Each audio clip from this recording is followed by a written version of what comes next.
You're listening to Rockland News at noon. I am your host, Tom Osa. Thanks for joining us today. All right, we got a variety of updates that are happening on the show today. We'll bring you up on the election results. There's a few races that are still undecided, and it's only by 1 to 2 percentage points. Oh my goodness, the excitement about that. So we'll talk about those. In a few moments, we're going to welcome newly elected town supervisor for the town of Stony Point, Amy Conklin Stam.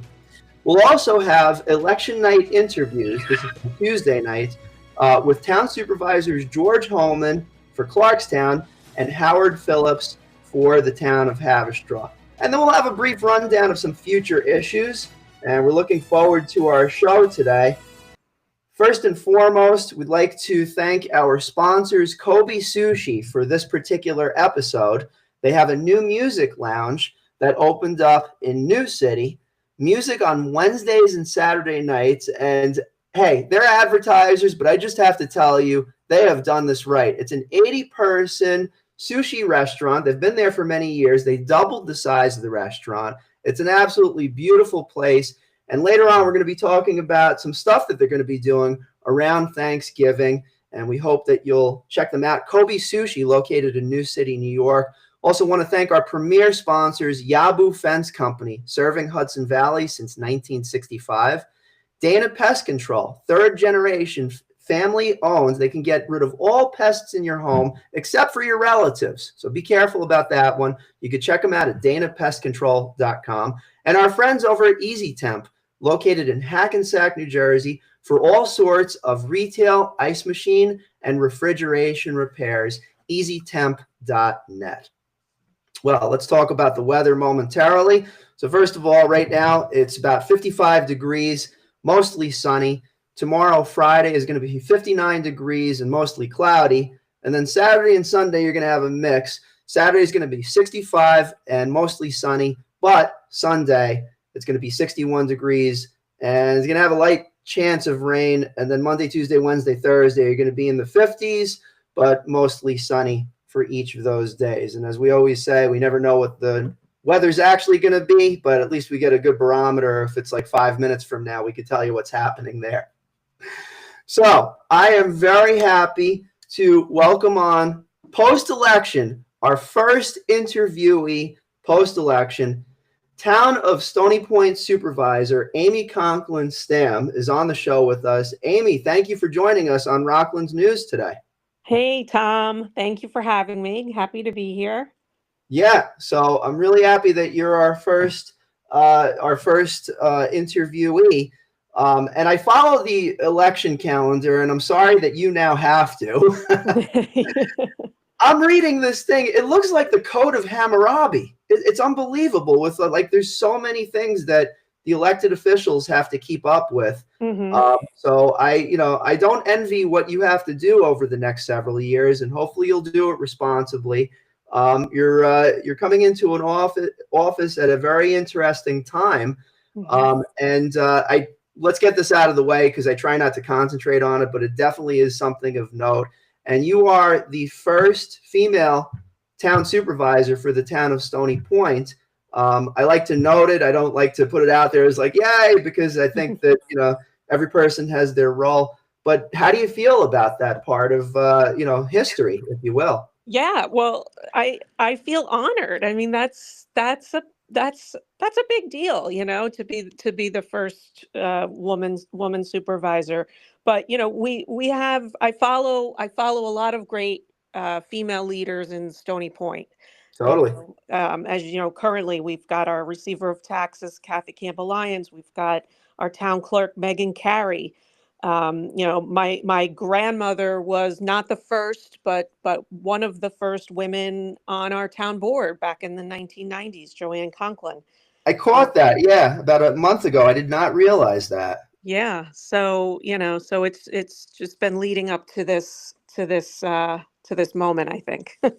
Mm-hmm. Yeah, it happens for a reason. And, when I stepped down from the North Rockland Chamber last year, and it wasn't really, that wasn't the purpose, but Stephanie Malowski was the perfect choice for becoming the president for the chamber. And it's just like a after the logic is there, it's a really cool footnote, that stepping into that role.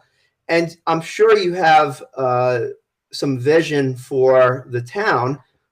You worked with former town supervisor Jim Monahan for many years during his administration, and I'm Right. sure you were taking notes. From your perspective, are there certain focal points for your administration that you're planning to start off with? Certainly, there's some long-term plans. What's on your mind at this point? Well, I think one of the most pressing issues that we have in Stony Point, and the one that will require, I think, my most amount of focus, is the growing number of housing rentals and illegal construction that Mm-hmm. that is happening here. That threatens our safety of our first responders, and it threatens our quality of life.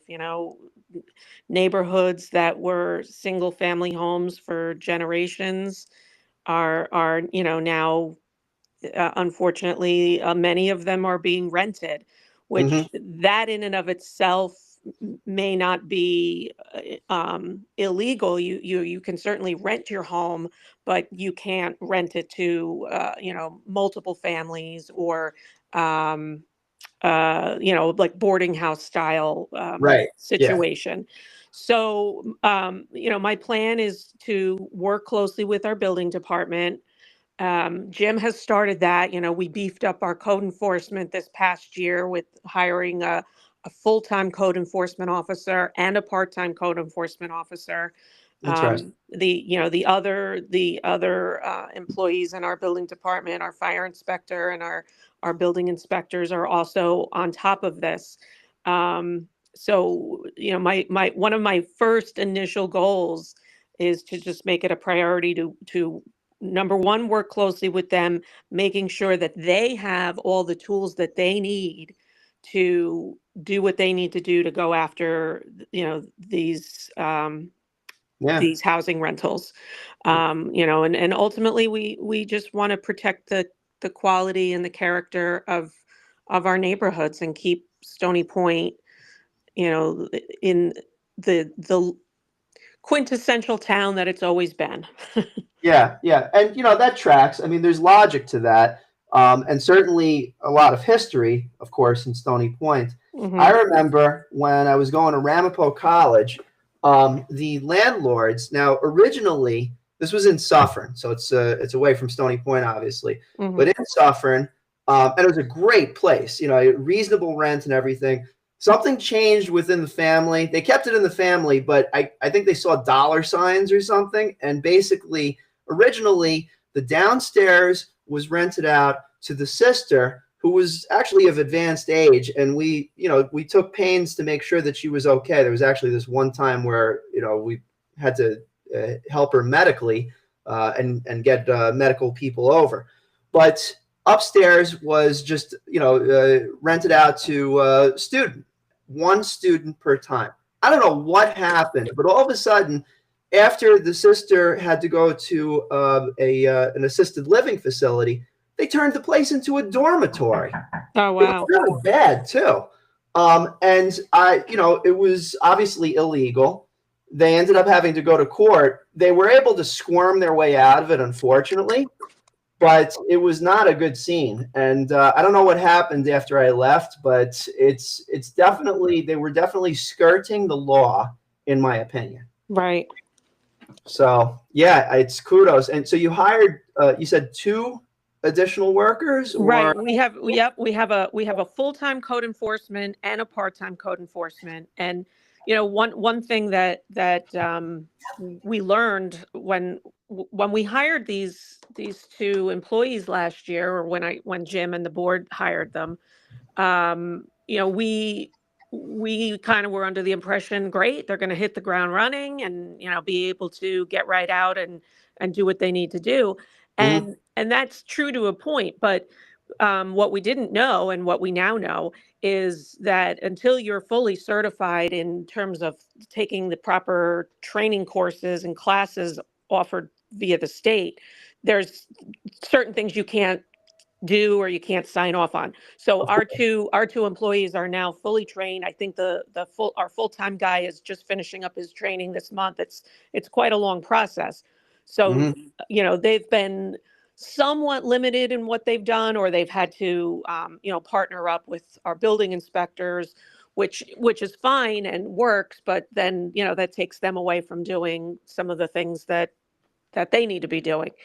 So we're really in a great position now that they're fully certified. They can be completely on their own, and I think these two employees are they're going to be great. They care about our town, and and we're going to stay on top of it. But it's it's not always easy. They can't just go knock on a door that they suspect may be, rented, whether legally or illegally, and Mhm. be let in. And most tenants know not to let people in. Does the Um, concept of probable cause come into play? I know obviously if someone's in a car and they're doing something that is off kilter, the law enforcement officials have the ability to enact probable cause if there's something that's illegal that's happening. Does that change in the scope of working within a household? You obviously can't just storm in. I think what was it, the Fourth Amendment? It's like, you can't just walk into something. yeah, yeah. Yeah. I'm admittedly not 100% sure how exactly that works. I Yeah. know that there are times when they partner with the county, and they'll have inspectors from the county come up to join them, and that allows them a little bit more leeway, if you will, on Right. what they can do. And they've been doing a real good job with that. And from what I've heard, the county officials that they work with are very responsive, and are if they're called, are here or on the site, fairly quickly. Hmm. So Yeah. yeah, so to answer your question, I'm not 100% sure exactly how that works. I'm still Yeah. educating myself on all of those ins and outs on what can and can't be done. That's honest and also sometimes refreshing. In other words, it's one of those things where it's obviously something that the supervisor is envisioning, and then not all the steps show up in front of us, right? It's you know, that they even with Rockland's news, it's like, I started off, it's like, okay, we're going to report the news. The podcast and the live streaming happen later. And most of the time at the beginning, we're like, what are we doing? But eventually, like, I guess the technical component showed up. And so residential housing, certainly preserving the character Hmm. of Stony Point. Now, I've found over my 50 years on this earth thus far, thankfully, Hmm. character is one of those things that takes a long time to develop. Hmm. Certainly, that is the case in Stony Point, and then those additional challenges show up that might alter the trajectory a little bit. Hmm. Are there other elements of what's happening in Stony Point right now? And I'll cite the business community as an example, that are that might affect the trajectory of those long-term plans. So an example is like, we have obviously the traffic and the pipeline, the transmission line construction up and down Route 9W, especially over the summer. Hmm. Now it seems like we're coming out of that a bit, but there's still more retail sector rebuilding to occur. Hmm. Do you see anything in the business sector as either a challenge or perhaps an opportunity to bring in the right type of retail or businesses in the area? What are your thoughts on that? Well, I think what's always been the challenge in Stony Point is our location, right? Mm, So, when it comes to, big, what do they call them? The big box stores, yeah, they're not coming here. We're not a town where a Walmart or a Home Depot, whatever be. right. The in terms of our location, we don't have a close by commercial route. Trucks have to get off the thruway in West Nyack and make their way up to Stony Point. Right. So that's always been a hindrance for large commercial ratables here in Stony Point.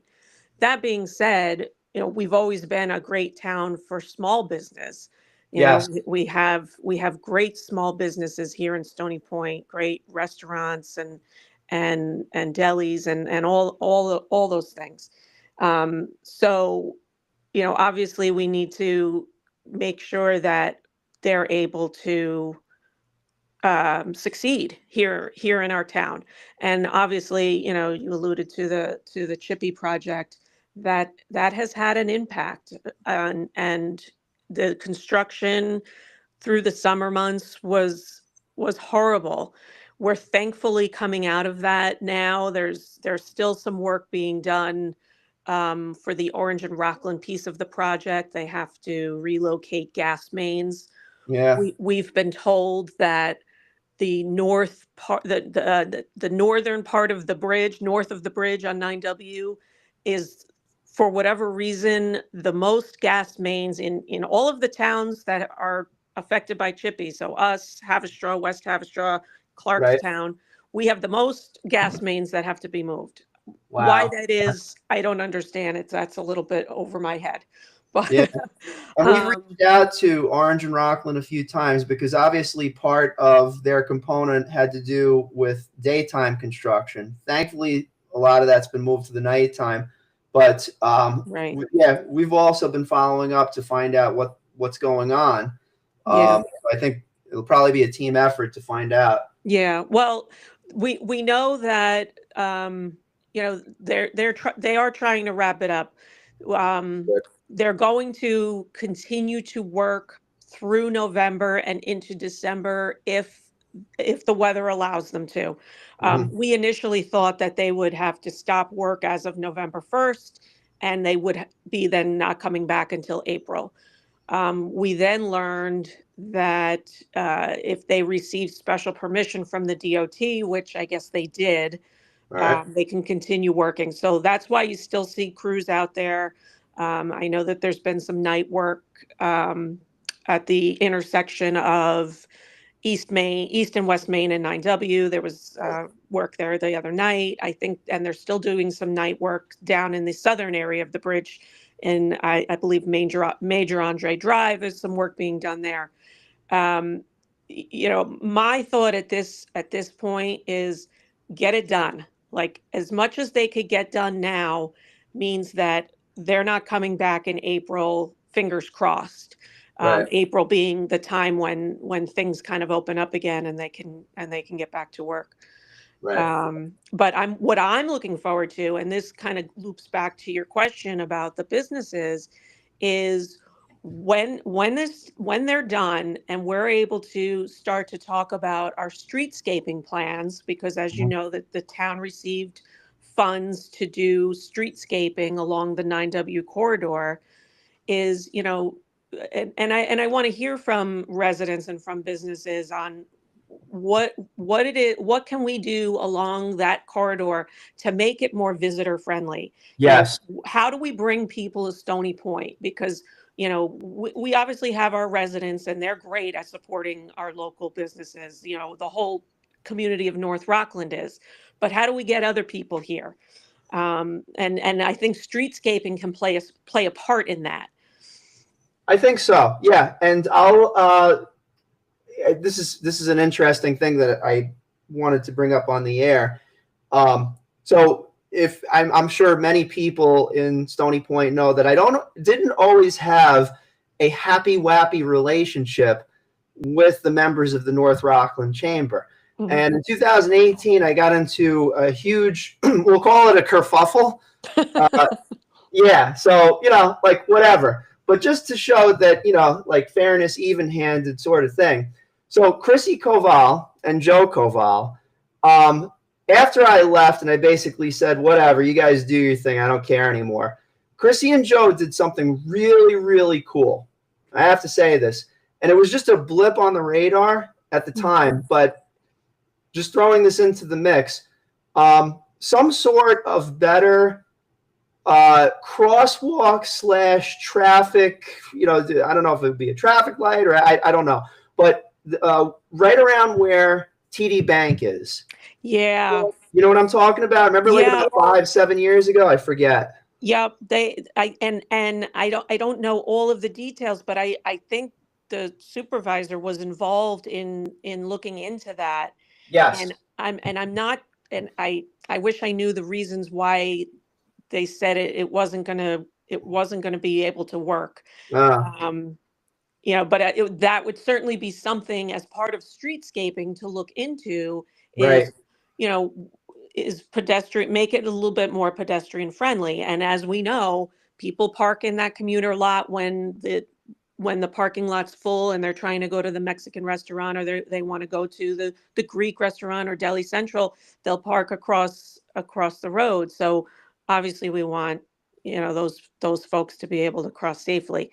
So um, Yeah, maybe while just the like answer might still be no from the mhm. powers that be, it's definitely something that I'll explore again because why not? Right. Yeah, if that's doable. I mean, it might just come down to just being able to push the button so that pedestrians can walk across, or obviously something cost effective. But yeah, safety wise, that would be pretty amazing. So Yeah, yeah, Chrissy and Joe came up with that. So and I wouldn't even want to take credit for it, but yeah, we didn't always get along, but they definitely had in some cases good ideas. right. Yeah. My favorite part of it though was like 5 days before like my time was up. It was the end of my term. They're like, "You're fired." I'm like, "Good, I quit." Deal with you yoke stools. Anyway, it's fine. But we've moved on and everybody's happy. We kind of shook hands and like whatever. But um, well, those are some pretty interesting ideas and I agree with you on the streetscape thing. Mhm. That's going to, and I would imagine, obviously, the first component of this is learning and planning. Is there, and nobody's holding anyone to this, but what's a timeline for utilizing some of the streetscaping plans, getting them at least rolling? Do you figure like a 1 to 2 year time frame, or do you think it'll take Yeah, longer? I really don't know. What I do know is that anything that involves getting DOT approval Mm, takes longer. mhm, Depending on what sorts of ideas and what sorts of things we want implemented, those things may take longer, but there's certainly probably other things that can be done very quickly. mm. I know, for instance, and our superintendent of highways mentioned this quite a while ago. He had an idea to put some nice big planters along the walkway area where the commuter lot is, just to Ah, beautify it, just to make it look nice. And so something like that, he can do, that can be done in a week probably. right, right. um, so then, there's probably some beautification type improvements and improvements, like a bench here or there that can be done relatively quickly and easily. Once we get rolling. Other things like crosswalks, if that's something we can even do, may take longer. Of Um, course, yeah. Yeah. so, I'd like to look at it as kind of a phased approach. I'm certainly not thinking to wait and do everything later down the road. If there's certain things that need approval, fine, let's get the approval, but let's start on the easier things first. Right. Yeah, absolutely. I mean, we even do the same thing with technology. It's like, just the little small kernel things that can be done fairly rapid. That in itself, it seems it helps to, at least from what we've done, like gain some momentum. Like I mentioned about the podcast, you're like, maybe we'll do it this way. So little guesswork, Yeah. less of a safety issue. You got to deal with safety issues. Right. Yeah. Yep. So I get it. Yeah. Well, this has been fantastic. Yeah. You know what, Tom, if I could Yeah. just, I had just had this on my mind that I wanted to mention, and I want to take the opportunity to thank the voters of Stony Point, those Mm, voters who are listening to your podcast. And I didn't have an opponent for this race, right. but I don't take that for granted. I take very seriously that I need to earn the trust of the people of our town, and I'm going to work hard to do that. I have to run next year because of the change in the election laws. You're probably Oh, aware of yeah, that's that. right. Yeah. So I'm hitting the ground running, and hope that come 2026 that people think I'm doing a good job, and will vote to keep me on as supervisor. It's very fair and reasonable. And I will definitely be following over the next year to see how everything goes. Yep. We're also hoping that you'll plan to be on the show from time to time on Yeah, your, I got I'm to, happy to. yeah, Yeah, awesome. we'll work out a schedule that works for both of us. But yeah, Definitely. I would like to. Okay, very cool. And I look forward to seeing you all over at upcoming town board meetings, because I think I'm not sure exactly how I'm going to bring it up, but I definitely know what I feel that we shouldn't have at Letchworth Village if a sale ever happens. Walkable garden koi ponds. Those koi are very tough to maintain. I've seen this often.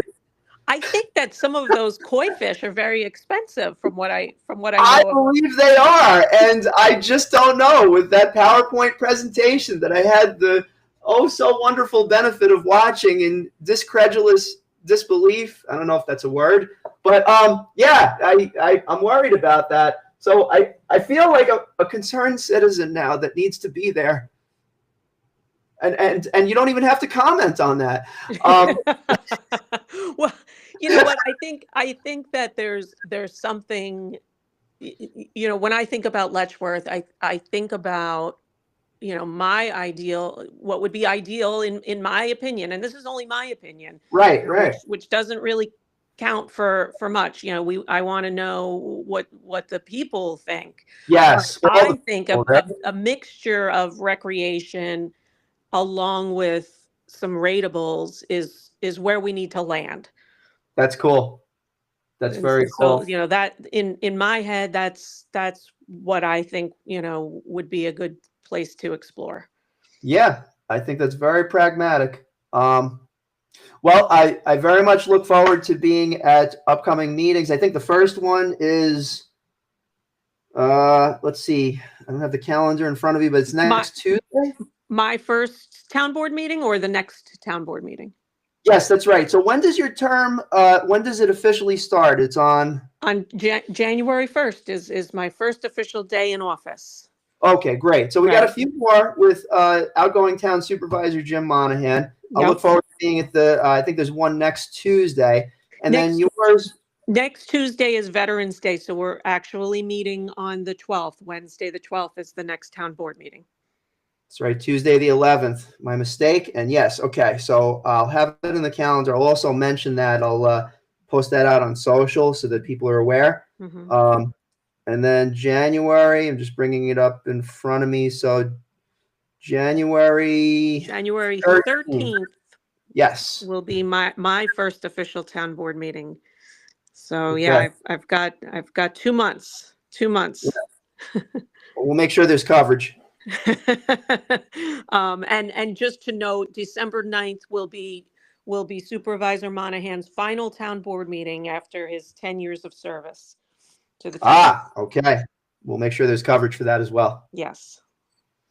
All right. Well, Amy Conklin Stam, town supervisor, incoming for the town of Stony Point. Look forward to having you on Rockland's News, the show, once again, and I hope you have a great rest of the week.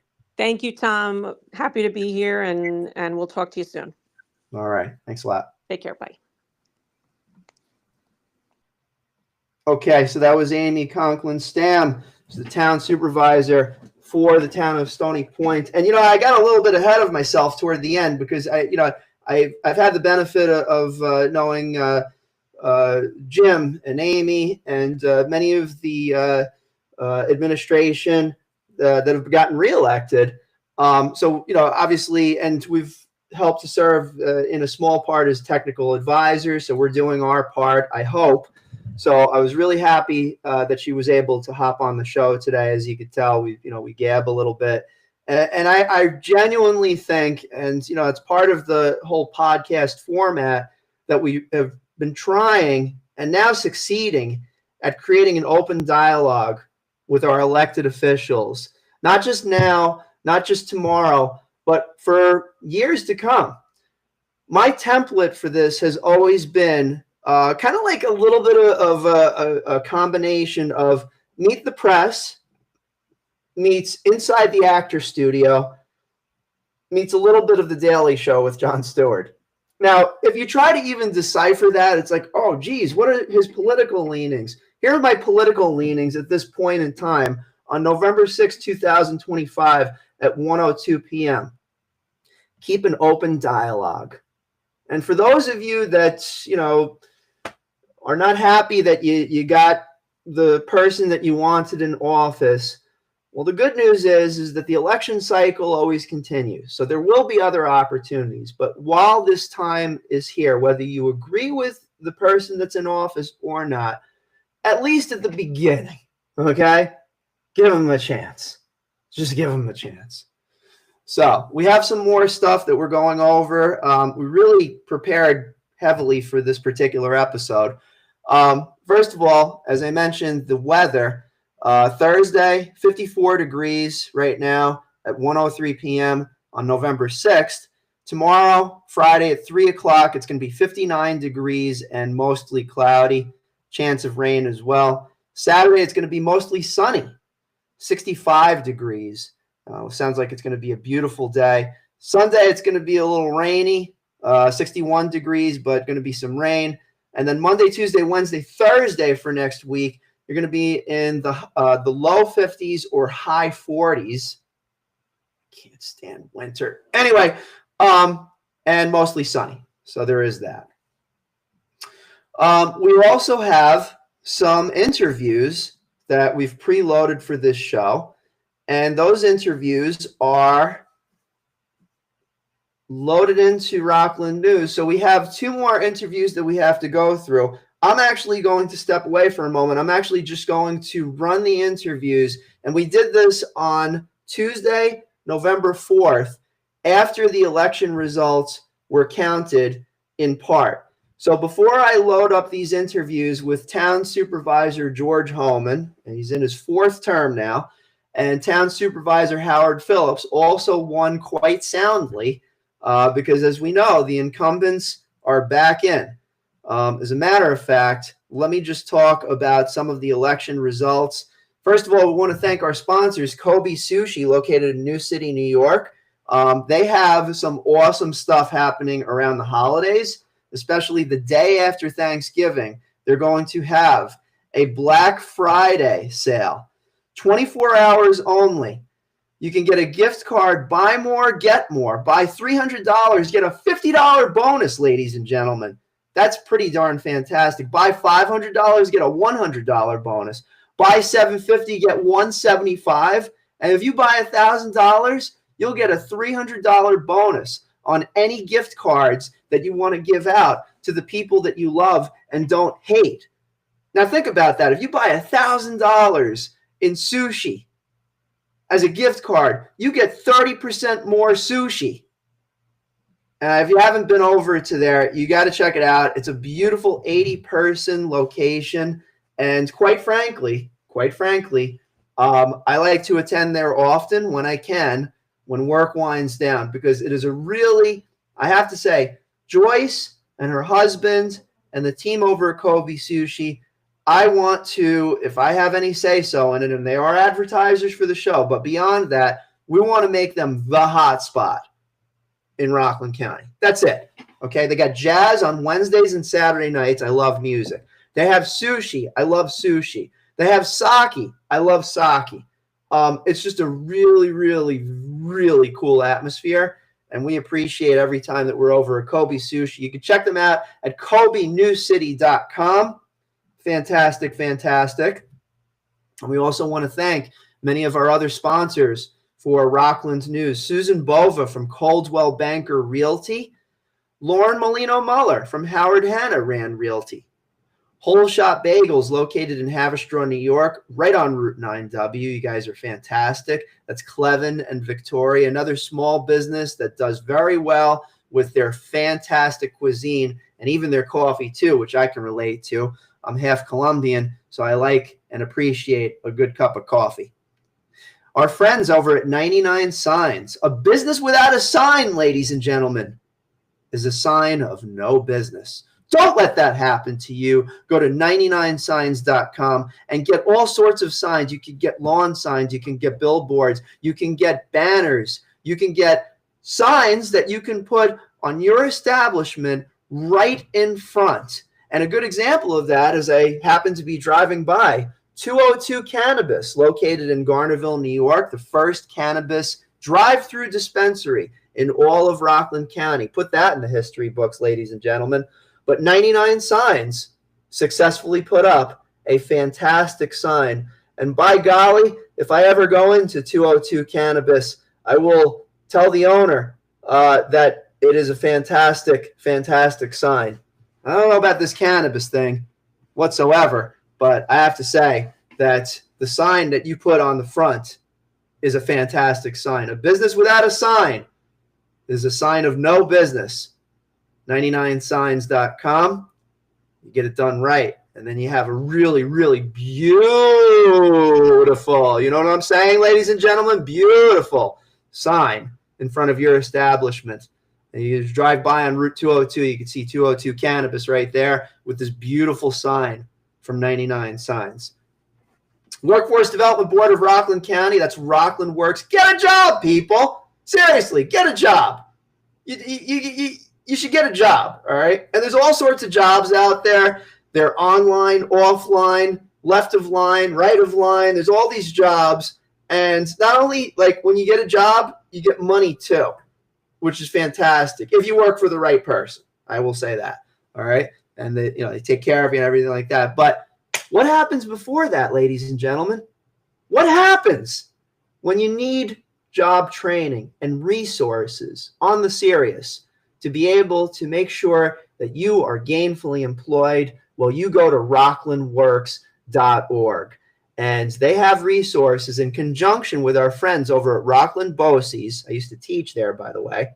Rockland's Works. They will help you get ready for your next career in Rockland County. Free resources so that you can be gainfully employed.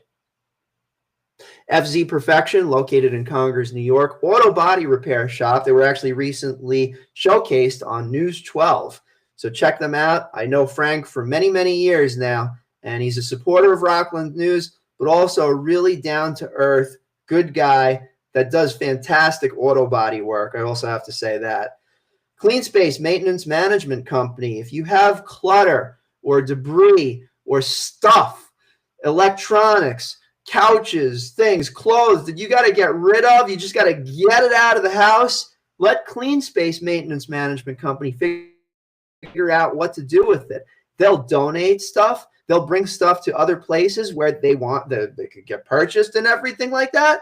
They will come to your location with a huge trailer, and you could just bring all the stuff out and put it in, and they'll drive it off a very reasonable price. I used them last year and this year to get some of my home office space. And I'm not at the home office right now. I'm actually remote today. I'm enjoying it.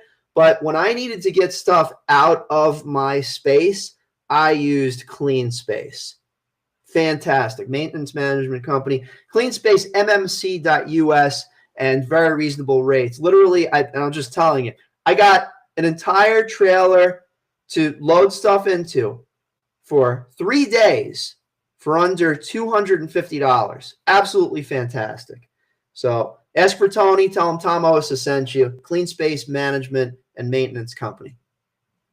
Sparkling Clean Homes. If you need your home cleans for under $350 single-family home, call 845-641-3223. Ask for Alice. Sparkling Clean Homes. With over 30 years of experience, they got a very knowledgeable and friendly staff The owner is actually very Felix Unger oriented, and they want to make sure that your space is left in perfect condition. Let me tell you a little story about people that come over that don't do a good job. Before we found Sparkling Clean Homes, we hired another cleaning person, and nothing against them, all right, but we hired a cleaning person, and we paid him $300 to clean our single-family home. Now, I'm not saying that, like, we're perfect, but, we're kind of like along the lines of, all right, let's make sure that the bed is made and everything is clean before the cleaning person comes over. And we did that, So we did that, and the person shows up, and that person didn't do such a great job.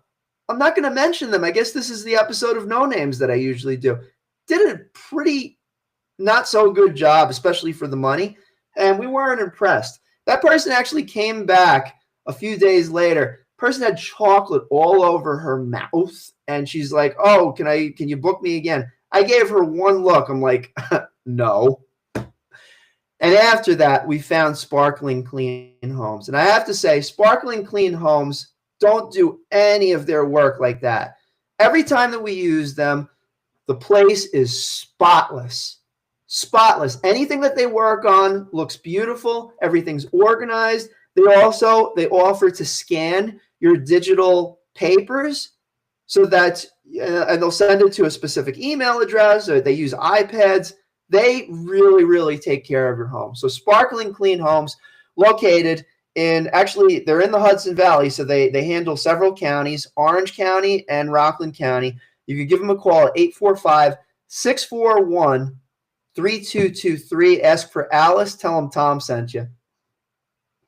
And Rockland Music Fest. I am pleased to announce, for those of you that are hearing this, we're going to put this on rocklandnews.com shortly. We have given $5,000 to Meals on Wheels from Rockland Music Fest 2025. I'm really happy about this. We got word about it. We've been doing our accounting and making sure that people get paid and that everybody's happy. We still have some final accounting to do, so for those of you that are waiting, stay tuned. We got you.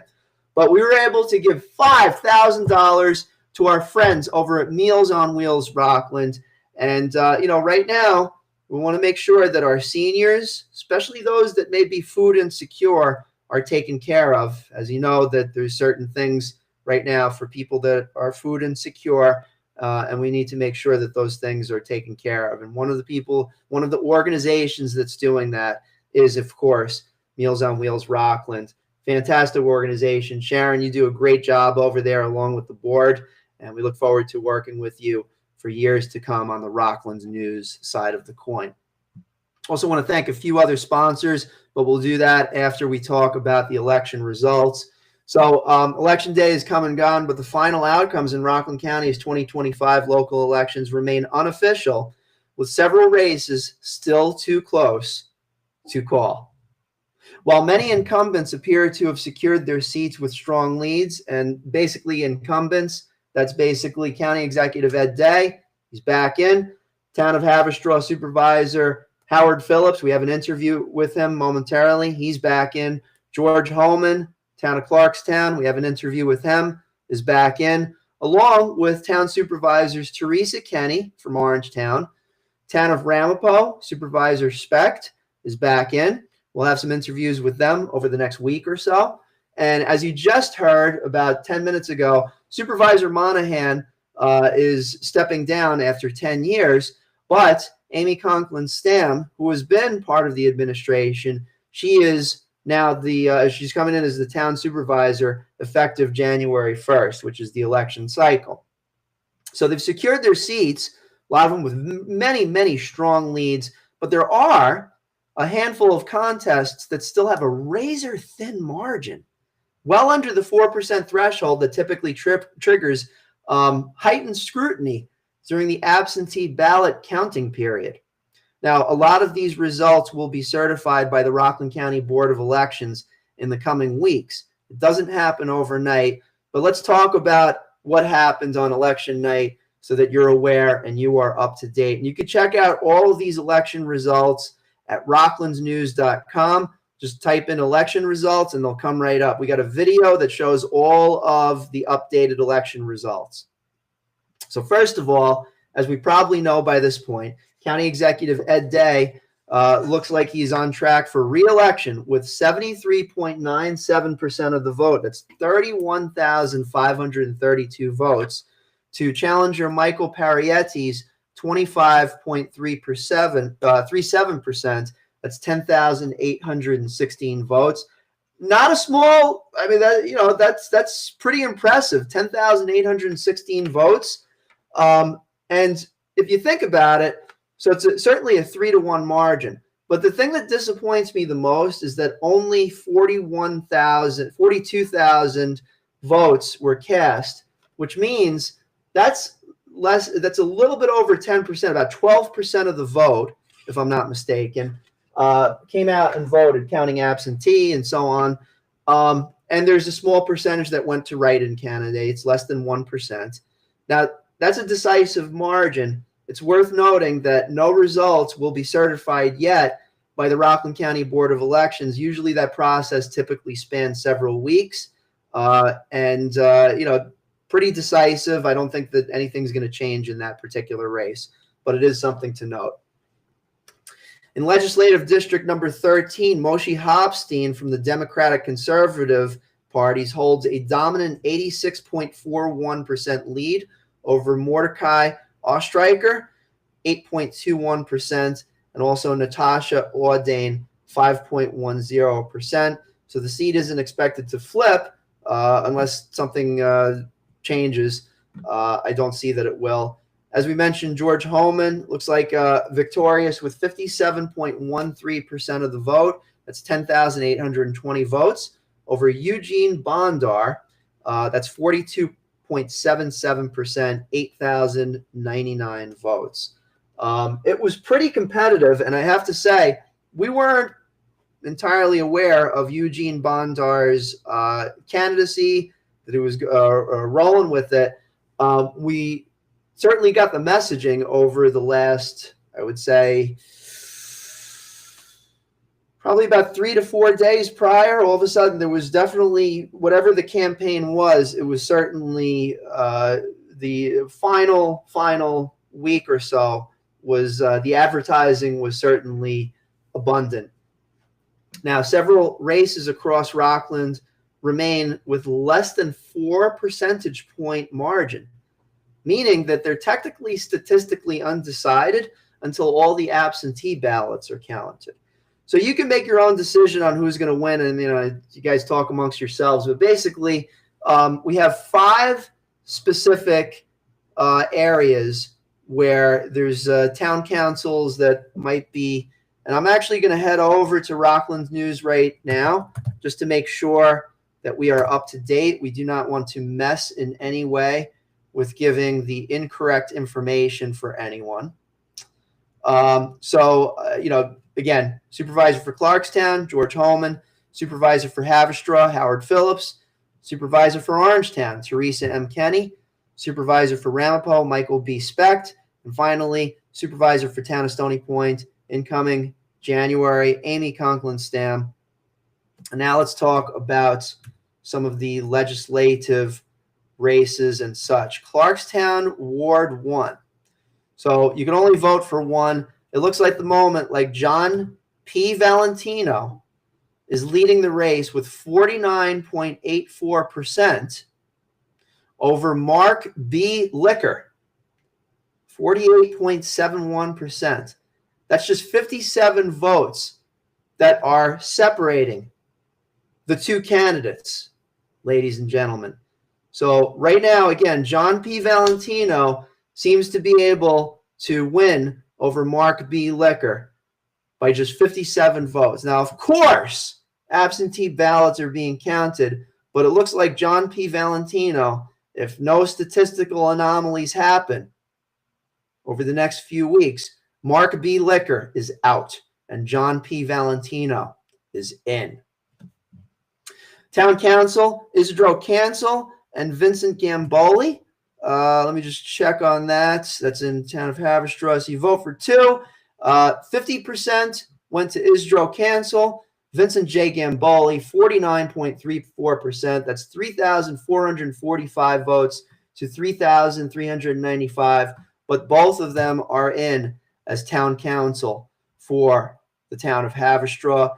Village of Piermont Mayor Nathan S. Mitchell. This is an interesting race. There was a lot of fighting leading up to, and I say fighting, obviously I mean with words and written stuff and like, I can't believe you did this, in the village of Piermont. So I try not to damn or, make fun of or put down anyone that, especially if they're leaving office.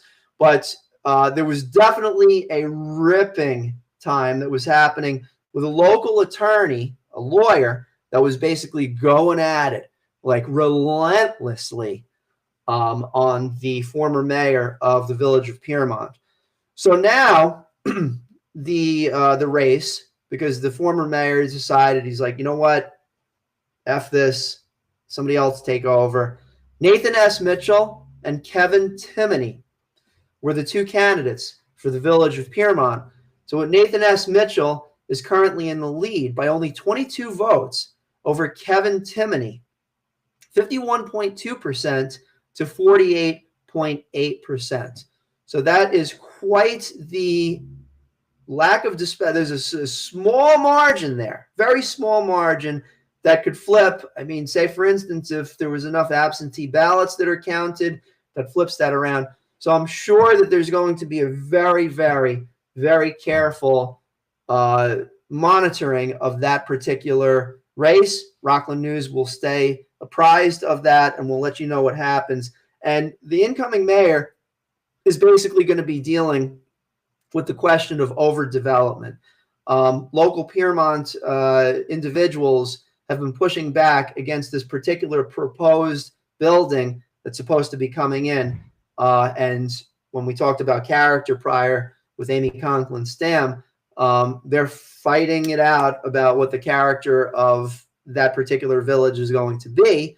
So certainly this building that is proposed to be developed is going to be part of that. And of course, with all the different towns, residential housing is going to be at the forefront of the next several years. It's a question that will continually need to be addressed over the course of time. Stony Point Town Council, Todd W. Rose, 49.86%, narrowly leading Keith Williams, 48.8%. But even though there's a difference of 47 votes, it doesn't matter, except like bragging rights. But Todd and Keith, they are both in, because you have two people that go into town council, vote for two. So the both of them, Todd W. Rose and Keith Williams, are in for Town of Stony Point Council. And finally, Town Council, Clarkstown Ward 2, Mike Graziano, 53.28%, leading Gregory Sheehan, 46.67%. Slightly wider margin, but still notable, 6.61%. As we mentioned about the supervisor races, those are all done. Clarkstown Town Clerk Lauren M. Wall at the moment is leading David R. Bruin by over 11 points. Let's actually head back over to Rockland's News to verify that, see if there's any updates. Usually after the first night, the results don't get updated for several weeks. As I mentioned to you, the Rockland County Board of Elections still has to be responsible for certifying the results. That process does take several weeks in most cases. So I'm looking for those races right now. Clarkstown Town Clerk. So 10,495 votes for Lauren M. Wall. And David R. Bruin has currently 8,258 votes. So it's fairly likely that that particular race, it's an 11% advantage at the moment, but that could change. We'll see in the coming weeks. Family Court Judge Nabila McLeod, cross-endorsed by all major parties in family court. Just want to make sure that I'm doing this correctly. Nabila McLeod, endorsed by multiple parties: Democratic, Republican, and conservative. I've rarely seen all three work together in harmony, but apparently they all endorsed this particular candidate. 99.53%. That's 45,793. Write-in was only 215 for a write-in. That's less than 0.5%. Impressive.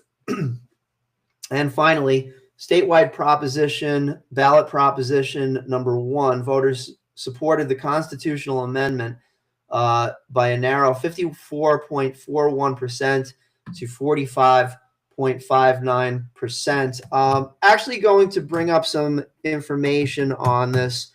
And I'm going to the New York State Board of Elections website. For those of you that were wondering what Proposition 1 is, basically, I'm just bringing up some other local news. And hey, listen, I'll tell you, I mean, we focused on the town supervisors and the county executive, but at the last possible minute, we found out as I walked into the booth about Proposition 1. Okay, so it's a statewide ballot measure in New York.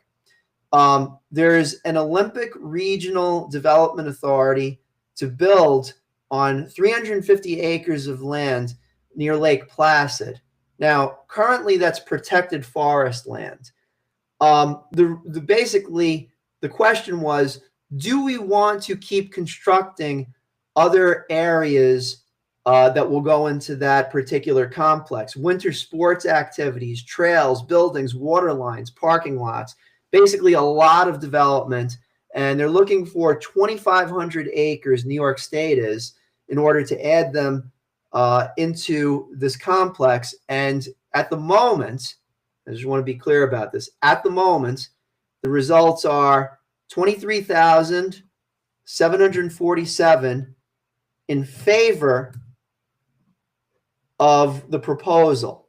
And I just want to be clear about this. Yes means continue building. No means don't build on the same complex. So it looks like at the moment, I just want to be clear about this, at the moment it looks like the measure is going to pass and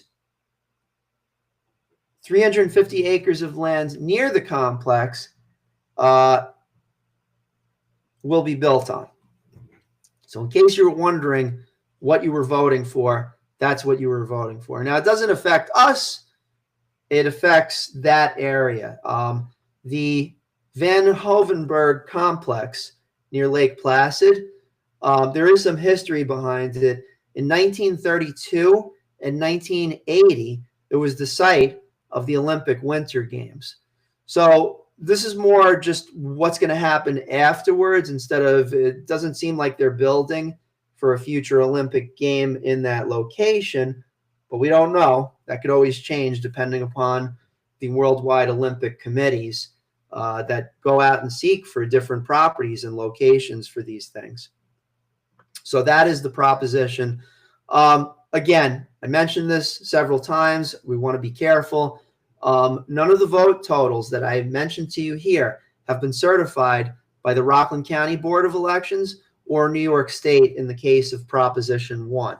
So the certification process does take several weeks, and especially when you have those close races, you certainly want to make sure that, for instance, when John P. Valentino is leading Mark B. Licker by a margin of just 57 votes, you absolutely want to be careful.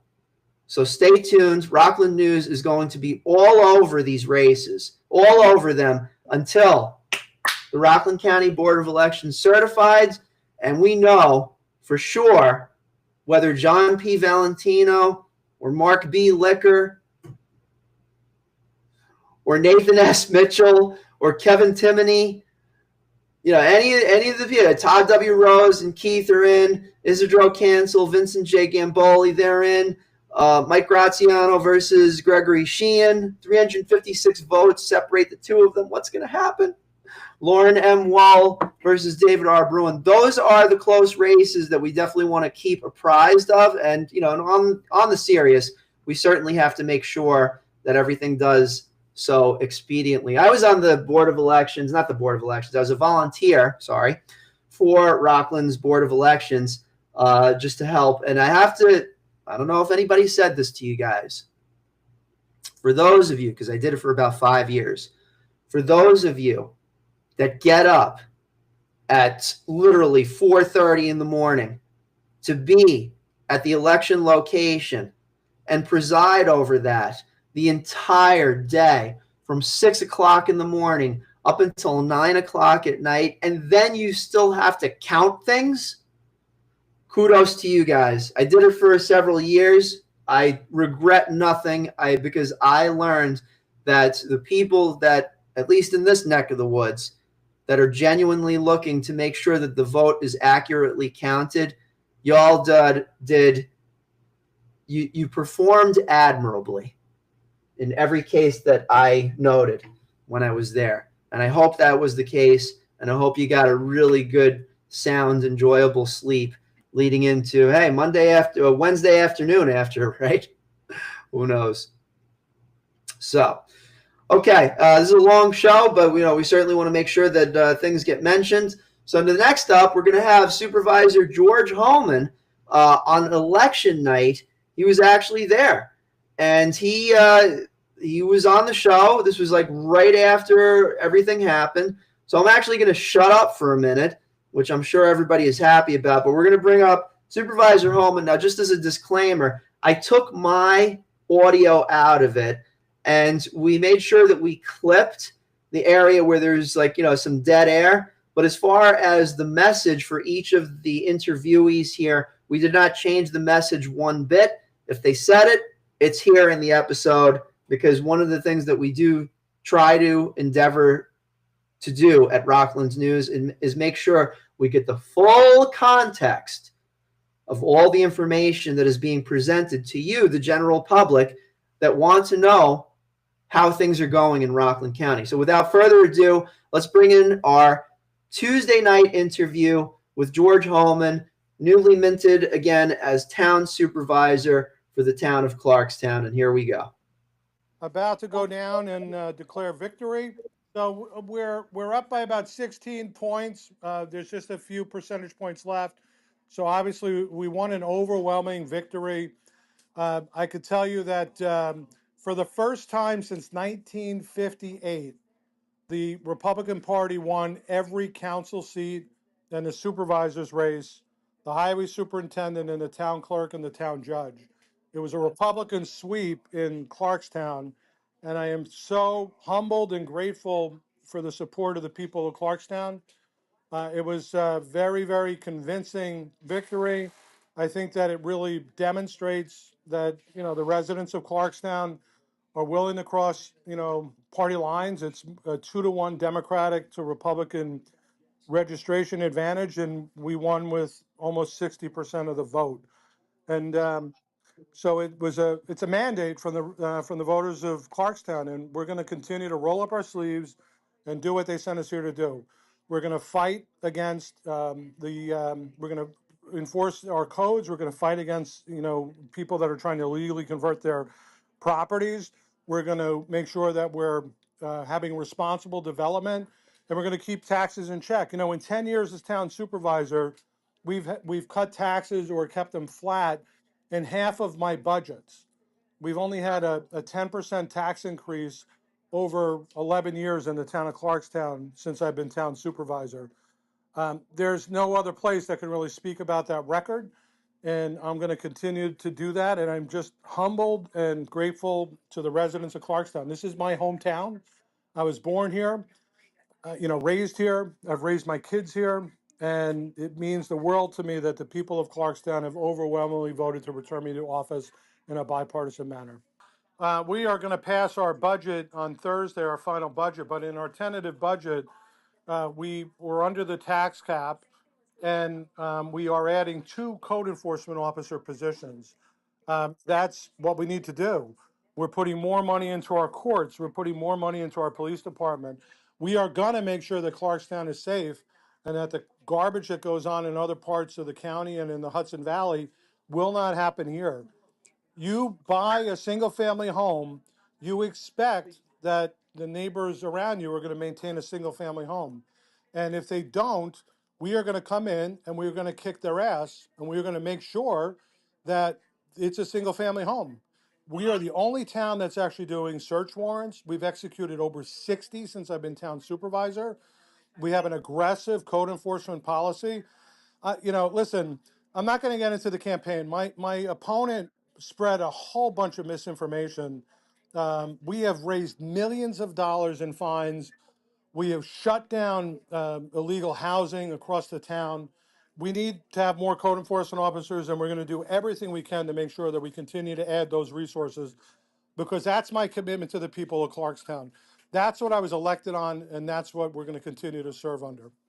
This is kind of unprecedented because, unfortunately for the Republican Party across the Hudson Valley and across New York State, frankly across the country, Republicans didn't do as well. But here in Clarkstown, we bucked the trend, and we won everything, and we won everything by large and convincing margins.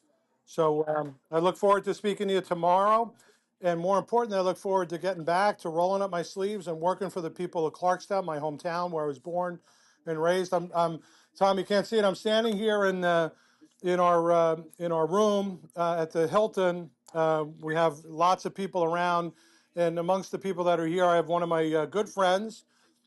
We graduated high school together, Kenny Cook. Every 2 years, he comes to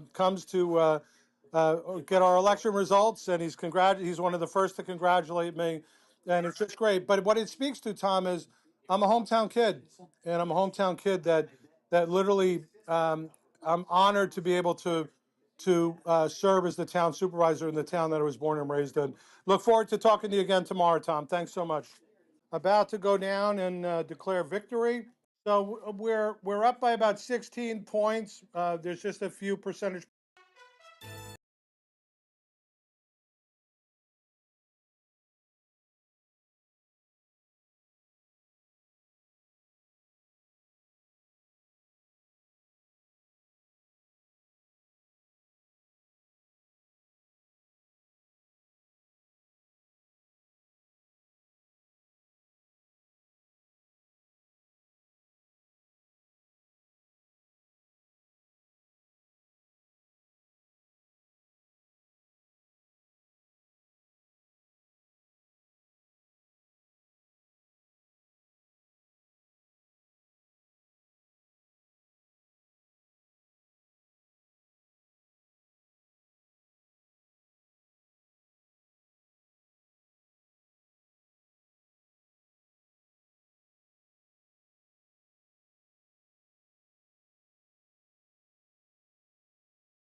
I just realized that I didn't, and I have to apologize about this.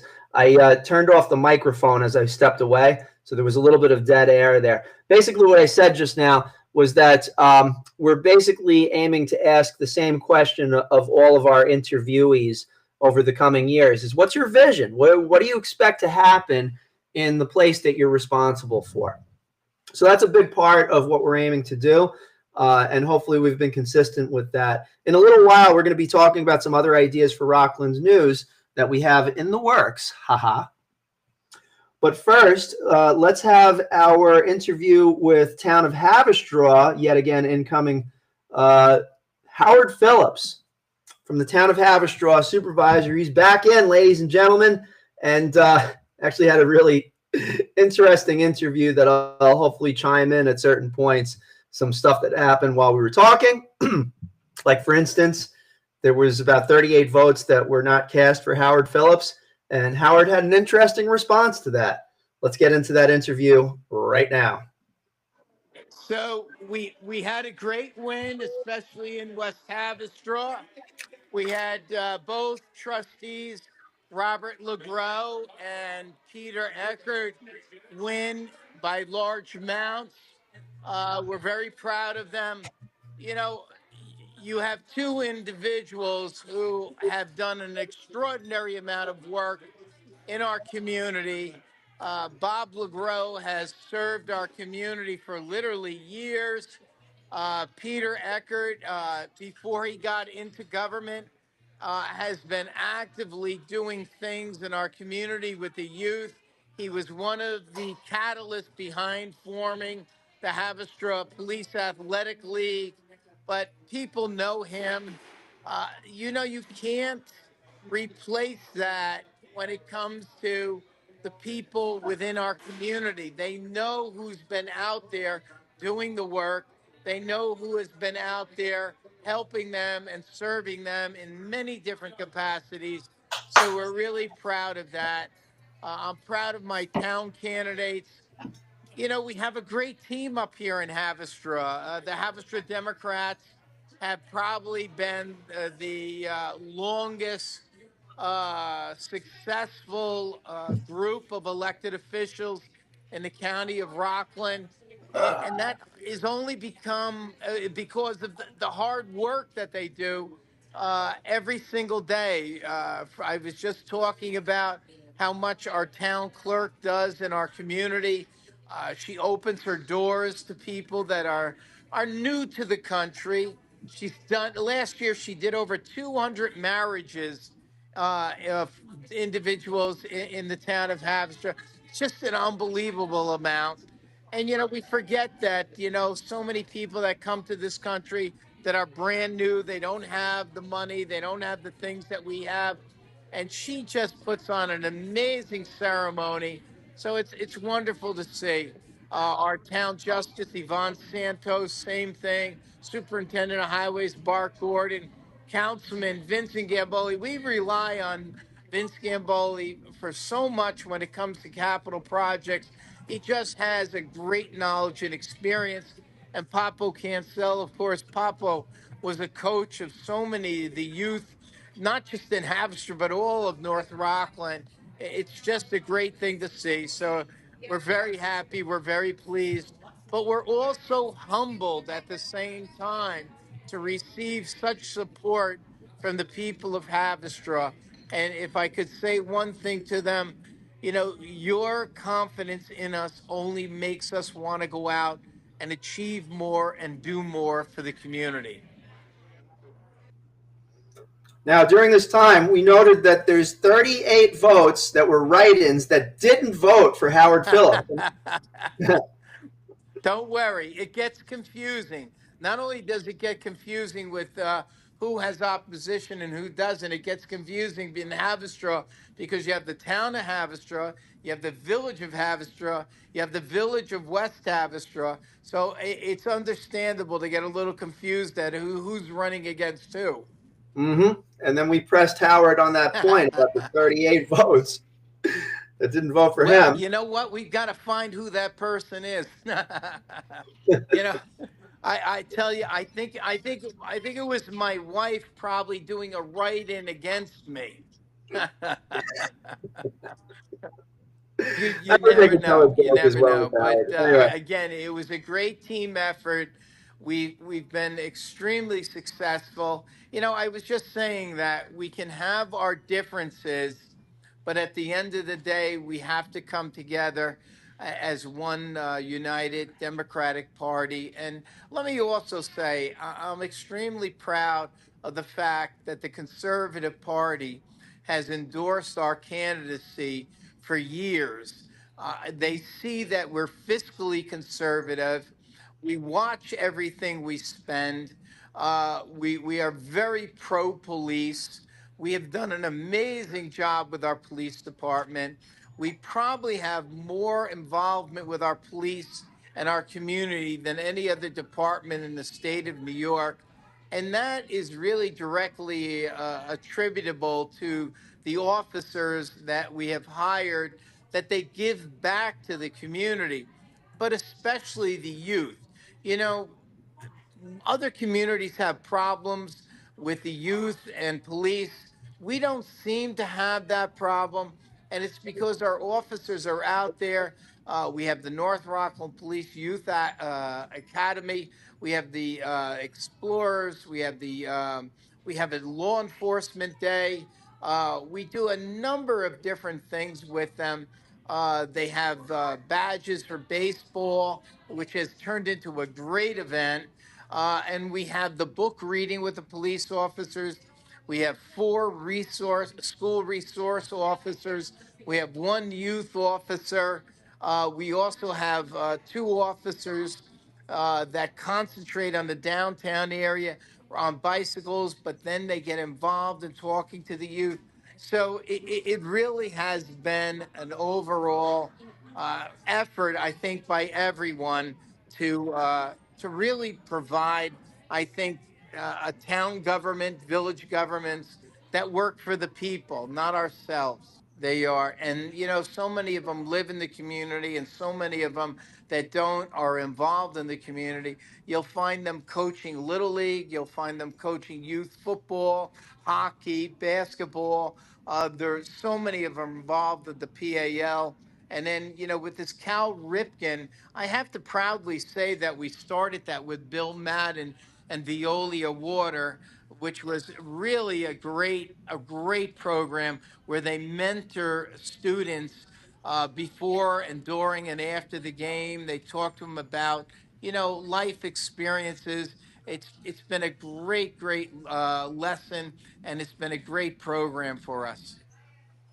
And I'll have to talk to my wife about those write-in votes, Tom. Thanks so much.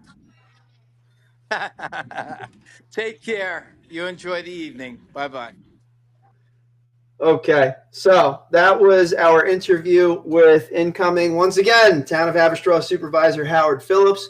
Prior to this, we also had Town of Clarkstown Supervisor George Holman back in for another term. And at the beginning of our broadcast, we had Amy Conklin Stam, who is the incoming new town supervisor.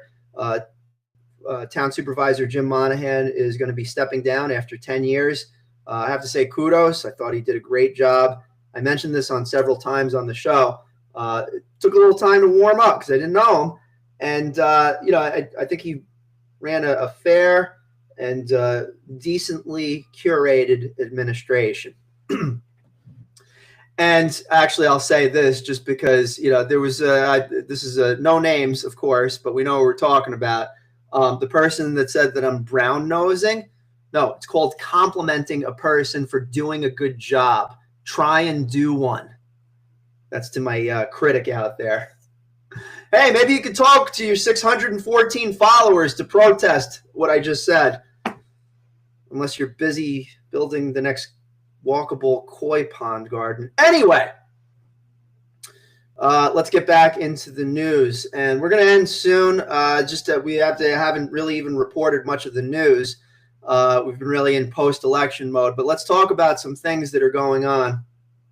First of all, and I'm sure you've seen this across many news agencies, we've kind of taken a step back from this particular story because we were focusing more on the current initiatives for trying to make sure that people with SNAP benefits don't lose their benefits. But there was a tragic weekend discovery that I'm sure many of you have heard about. Police investigated an apparent murder-suicide in Nanuet. Authorities were called to a home on North Midland Avenue on Saturday, November 1st, where the bodies of a man and a woman were found. The Orangetown Police Department confirmed the involvement of the Rockland County REACT team, which is basically the team that goes in with potentially violent situations, following a report by a family member citing a prior domestic incident. The identities of the deceased have not yet been released. That might be old information. I'll check this. Again, I haven't been checking in too much on this. It's a tragic situation, and hopefully the investigation goes accurately. The investigation remains ongoing, and officials are urging anyone with information to contact the Orangetown Police Department. Let me actually just do a quick search for that information. You could call 845-359-3700 if you have any information about this particular tragedy.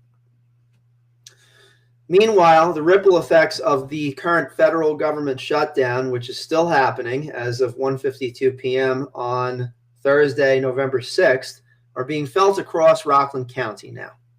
Nearly 19,000 local households are poised to lose their SNAP benefits this week, and that's prompting swift action from several local officials. For instance, on Monday, County Executive Ed Day, as well as the Rockland County Legislature, approved $2 million in emergency funding to support local food pantries. And according to Day, he said, quote, "We're determined to ensure that no Rockland family goes hungry. And in addition to the emergency funds, the county has partnered with the United Way to launch a county-wide food drive. Donation bins have been placed at various town halls and county buildings. And there's a link if you go to rocklandsnews.com and you do a search for this article. I'll read it on the air, but there is an online donation facility that you can use, uwrc.org/food. It's the United Way of Rockland County. I've actually worked with them in the past during the Hurricane Sandy, the post-disaster. They were on our disaster recovery committee to help to get the people that needed food immediately were able to be helped. I have memories still of the Stony Point Volunteer Ambulance Corps building. Then town supervisor of Stony Point, Jeff Finn, and many, many different people in Stony Point helped over 60 individuals and families that needed to be sheltered in the wake of Hurricane Sandy, the aftermath of it. And I was able to meet various representatives from the United Way of Rockland County, especially during the disaster recovery committee that formed in 2013 as a result of Hurricane Sandy. So uwrc.org/food. Nobody should be left hungry. End of statement. Some other things that are happening. Regeneron Pharmaceuticals, as first reported by Rockland's News, they announced their decision to sell the former Avon campus in Suffern just 2 years after acquiring the property for $39 million. The site was earmarked for a $100 million expansion and the creation of 230 new jobs. If you're counting, like, these were going to be high-paying jobs, over $100,000 a pop. So that's a loss of not just $23 million in income. Well, I mean, not everybody's, let's say it's just like 10% of that. That's $2.3 million that could have been used in downtown Suffern for various things, retail and, just shopping and some great restaurants and everything. So that money is now no longer available from the people that would have worked there because Regeneron has pulled out, and also the $100 million expansion, which would lead to more jobs being able to renovate the location. So the pharmaceutical giant, and they sent us news. Thank you for providing us with the information. They now plan to refocus efforts on its current Tarrytown operations, and they do plan to sell the property. No word on what the plans are for that at the moment, but Mayor Michael Curley in the village of Suffern, we're going to be reaching out to him. He actually, fun story, when he was running Curley's Corner, I believe it's still there, I had my birthday party there. I think I was 46 years old, 45, 46, something like that, and we had the birthday party over there. So it was really fun. So I'll reach out to Mayor Michael Curley and see if he'd like to hop on to the Rockland News Show. But we will see how it goes. We'll see how it goes. There's other things that have happened. Cherished Nanuet Dining and Music Venue is undergoing a significant transition. Casa del Sol, a staple of the local arts and culinary scene for over a decade, and music, will soon be under new ownership. Outgoing owner Tom Lynch has sold, and the transaction is officially completed. We actually sat on this information for 3 months because we don't want to mess with people's sale transactions.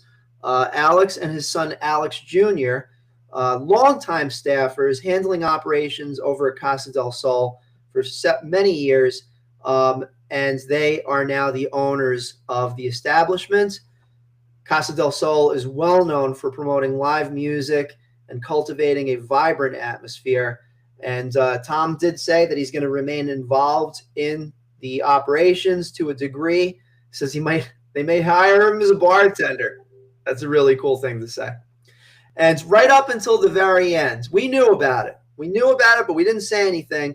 They still, the week before, they had festivities leading up to Halloween. I happened to be there on Thursday before Halloween, and I just turned 50 years old.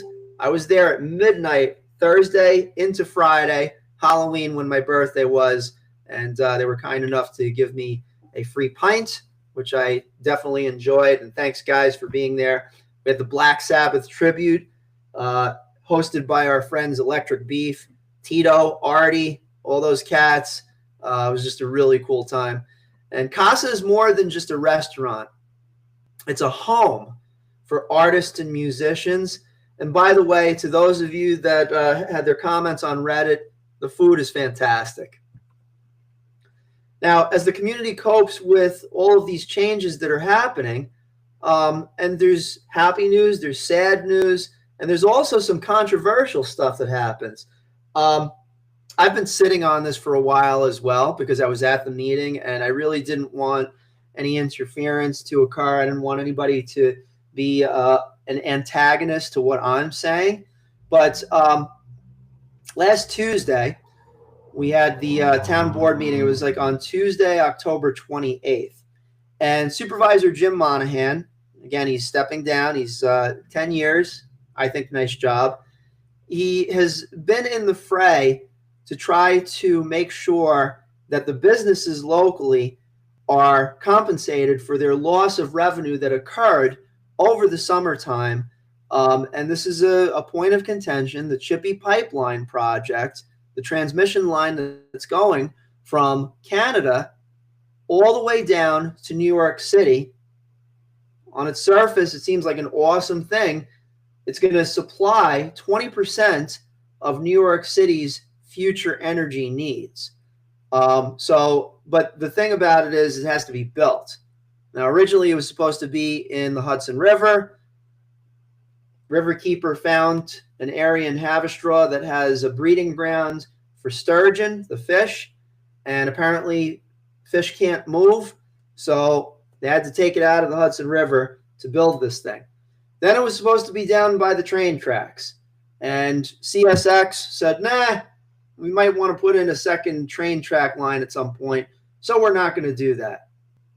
And there was talk about maybe it being located next to, not in, next to a Revolutionary War cemetery. And I believe at that point, Space got involved, local organization in Stony Point, the Stony Point Action Committee for the Environment, which completely makes no sense to me since they were out in Nanuet protesting about the federal government. I don't get it, but whatever. And hopefully all 640 followers were there too. It was a lovely time, I heard. Anyway, so this the president of this organization, who's at all the town board meetings, and I got the lovely opportunity to meet him on several occasions. Hopefully not too close. It's like his breath and everything. You don't want your breath coinciding with someone else's breath.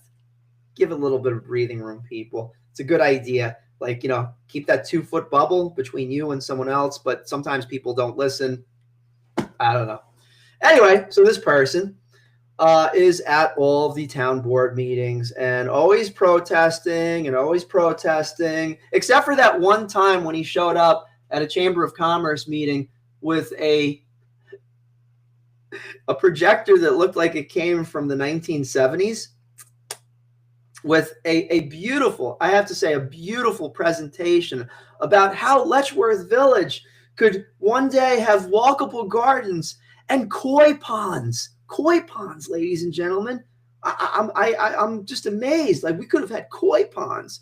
But the thing that was getting in the way was, like, this whole logical idea about, maybe having a hotel and business conference center that might be a good thing for quality tourism. Anyway, so, he definitely happens to show up at a lot of these meetings. When he got up there and he basically was talking, everything like that, and it got heated because, and I'm going to quote this exactly. So the meeting got a little heated. George Patanovic criticized the town's handling of the pipeline and related disruptions. Basically, what he was saying was that he called for an environmental study many years ago, and why wasn't it done, and so on and so forth. I have my own reservations about that, but I'm reporting to you, Jim Monahan rebutted by accusing Patanovic's group of spreading misinformation and pointedly marking, and I quote, "I won't miss you when I complete my term."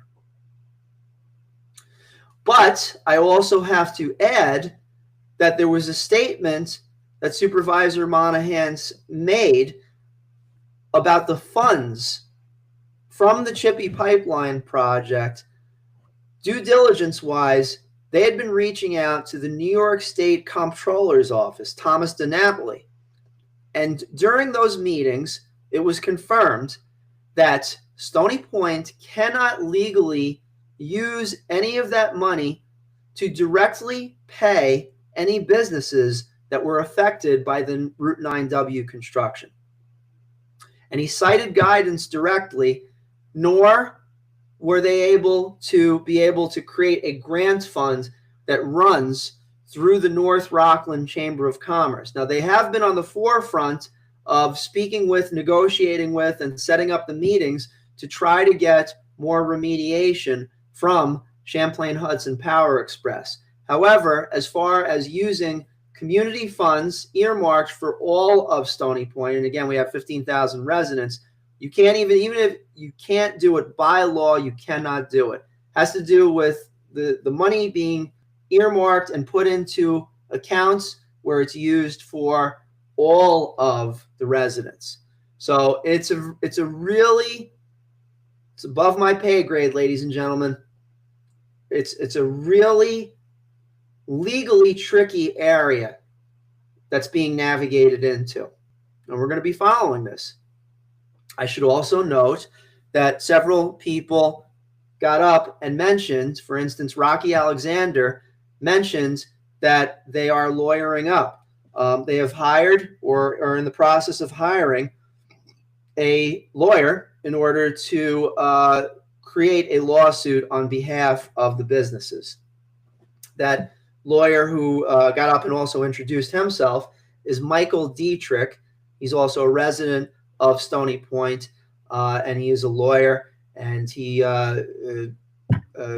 provided greetings to the town board, and we're going to be following how that entire story transpires.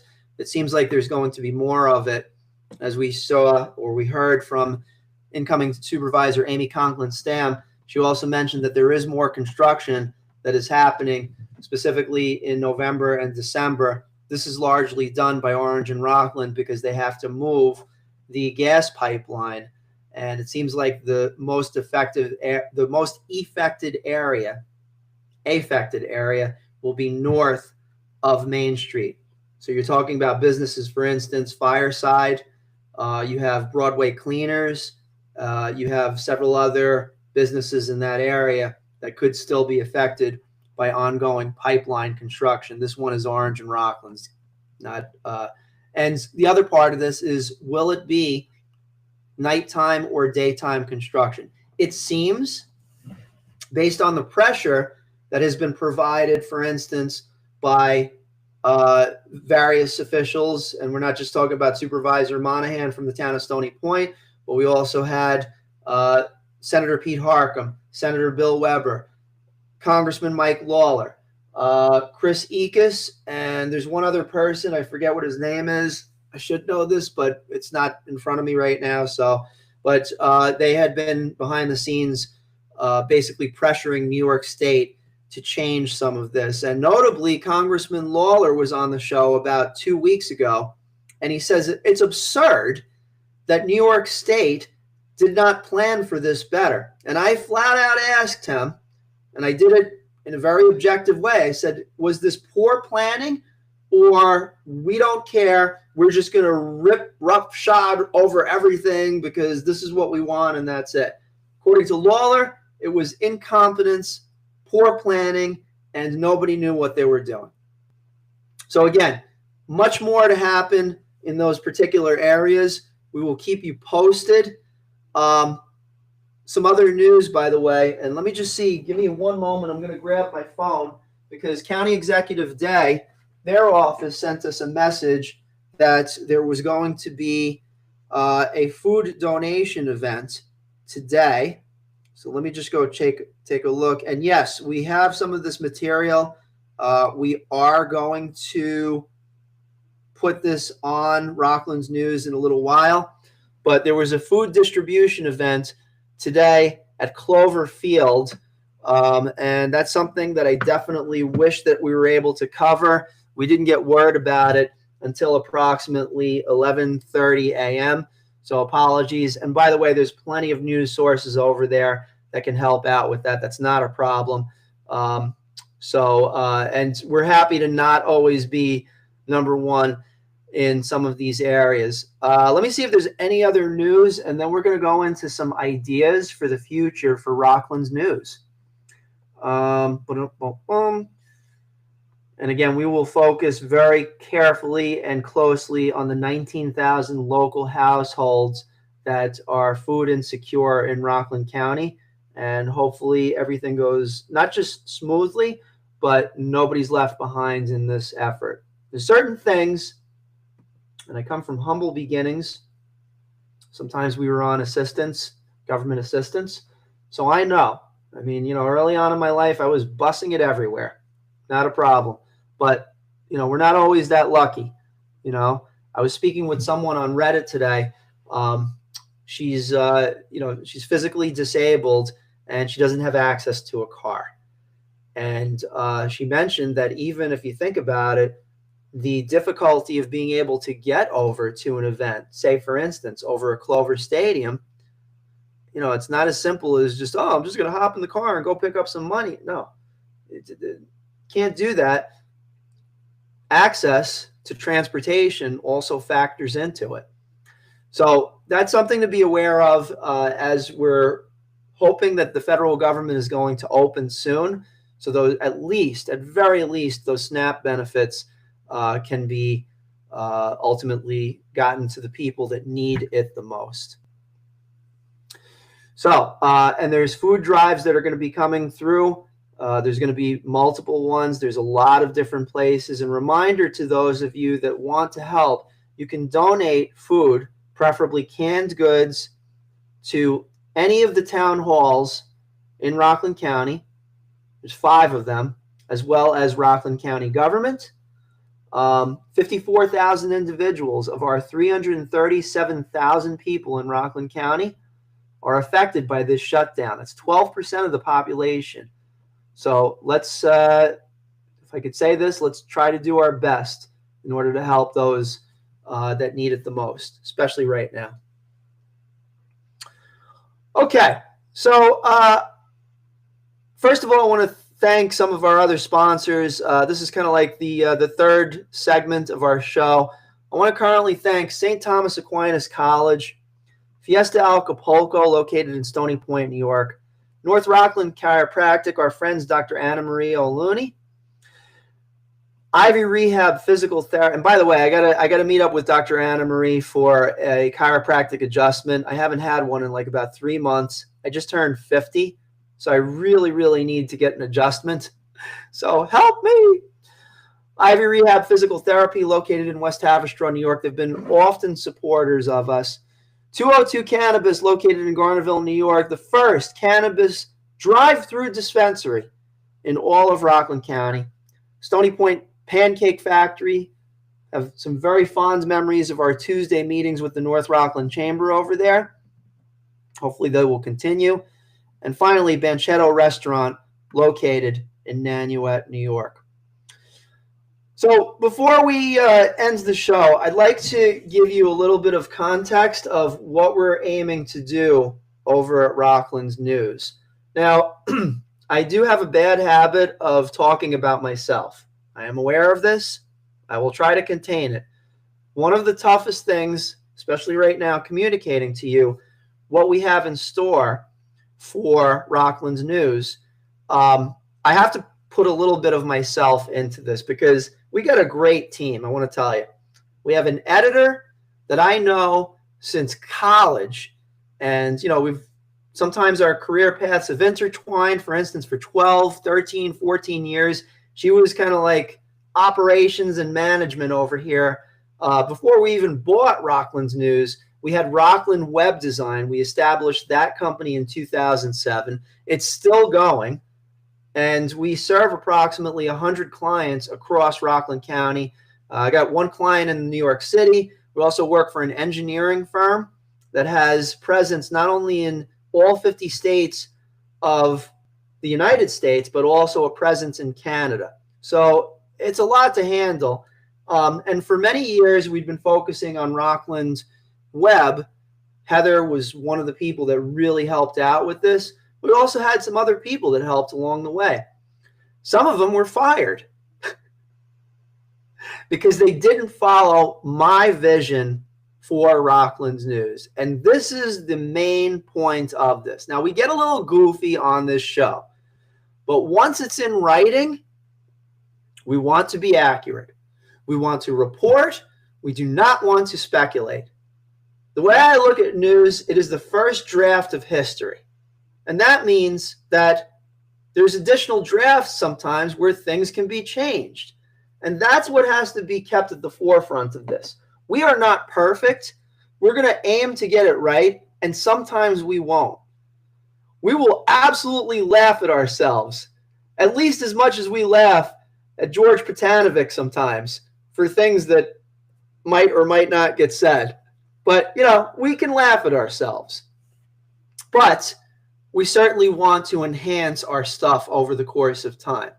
I follow a very, very important philosophy, and that is continuous and never-ending improvement.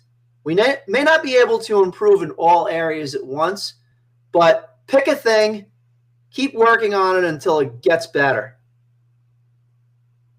Learn, plan, do, and then celebrate later. So, in light of this, I'm going to read to you the manifesto that we've put together for Rockland's News. What we're planning on doing over the next several years. And I figured this is the right time to do it because we're just finishing up the election cycle where we have our new representatives coming in. So over the next 2 months, we're going to be working on this. Pause for water. Okay, first of all, rocklandsnews.com. We're going to be redesigning the site, and I'm not telling anybody what it's going to look like, but it is going to be fantastic. I assure you of this, and here is why. Because of our first company, Rockland's Web, we can build basic websites in literally a day's time.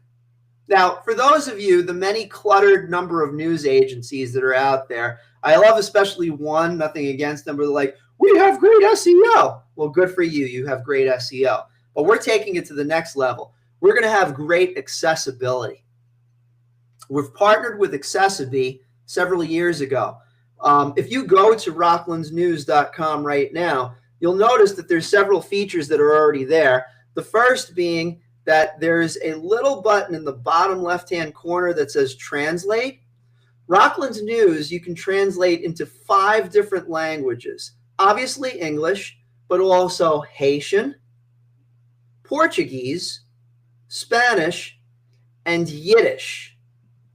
And I'm saying that in entire seriousness because approximately 30% of our population is currently of Jewish heritage. So we want to make sure that we represent Jewish heritage, Spanish heritage, Portuguese heritage, Haitian, and of course, English speaking. So click on the button bottom left-hand corner. You can change the language of any story at any moment. And that was an early feature that we had, but we're going to enhance it. The other thing that we're going to do, and for those of you that require accessibility, we have partnered once again with Accessibility, and we took this feature down for a little while because we were working on it in the background. Effective January 2nd, Accessibility is going to be back on the Rockland News website. And basically what that means is, let's say if the text is a little bit too small, well, in the bottom right-hand corner of the website, you'll be able to click on a button that allows you to change the font size for the entire website in one shot. Plus, you can change the color of the background in one shot. Plus, you can also take any of the, let's just say, very light things and change it to a more readable color in one shot. So that's the next thing that we're going to be doing. We're going to bring back our accessibility tool. We also are going to have a variety of more sponsored stories. We've really gotten our foothold over the last 5 years of finding stories that are going to resonate. A good example of it is the Regeneron story is up to about 10,000 views.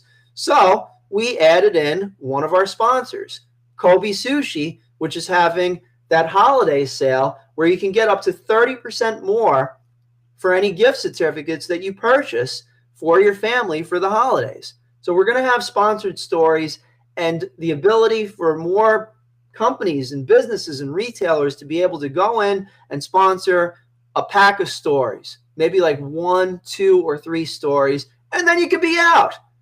Try it out first. If you like it, then we'll put you on a larger plan. Because we don't need to, the nice thing about what we do is, we can always reach out to more and more businesses. We have an advertising and sponsor and business list of apparently 2,000 people that are sponsors and another 8,500 consumers that we consistently send out an email newsletter to almost every single week. And we don't do it every day because, quite frankly, who wants more emails?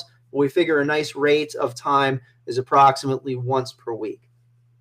We'll also give you the opportunity to be able to log in as a subscriber and just get the latest news that has been loading up. We're going to rework the category section. One of the things that's been a major frustration of mine, if you go over to Rockland News right now, you look up at the top for the 5 towns, nobody really clicks on them. We found this out through our Google Analytics. It's not working. So we're going to take the category section down. We're also going to change the navigation so it's a lot cleaner and smarter. And we're always going to focus on mobile first. 55% of our viewers of our website look at Rockland News on mobile first. We're also, and I'm really excited about this, on the podcast that you're listening to right now, you'll note that you're not on it.